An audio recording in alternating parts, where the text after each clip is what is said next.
Yeah, around 6 o'clock last night we had a spill of what we call dilute weak black liquor that found its way into the Columbia River, and by about 7 o'clock we had contained it within the mill site, and shortly thereafter we were on the river and basically contained it on the river itself. We did some measurements and sampling just immediately downstream in the river here last night and weren't able to detect any level of impact. And typically what we're looking at there is for elevated pHs or sodium levels. That's the main constituents of the dilute weak black liquor that ended up in the river. And we see no impact whatsoever. The volume was, we had estimated the volume at 100 cubic meters, which I think is probably a little bit on the high side.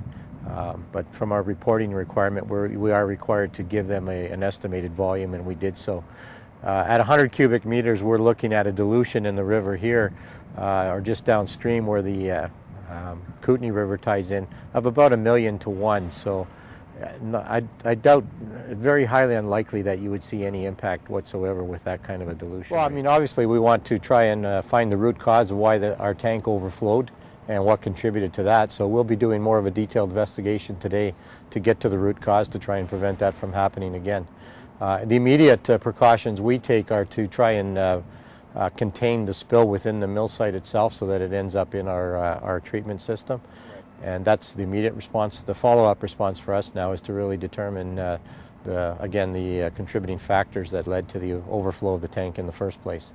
And we'll be doing more investigation into that today. It's a dilute weak black liquor, so the main constituents are the resins within the wood itself that are dissolved in our cooking process and end up as a weak black liquor.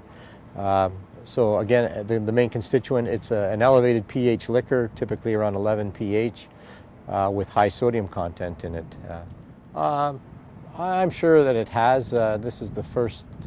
We've had other minor spills of treated effluent ending up in the river in the last year or so. Again, that's effluent that's going to end up in the river anyways. It just gets there via another route. But I'm sure they've had spills here in the past. In the last 2 years, this is the first instance of a spill of this nature into the river. Definitely, it's something we want to prevent 100% of the time. We don't, we want to try and minimize our impact on the environment wherever possible. So it's very disturbing that we have something that ends up in the river like this, no matter the magnitude of it. Legally, we have requirements to report, which we did, but yeah, we don't want this to happen. It's something we work very hard to prevent all the time. I don't want to downplay it. It's a spill into the river. As I said, I don't think you will detect it. We weren't able to detect it with the testing that we did immediately last night. So I think the impact is very, very insignificant from that perspective.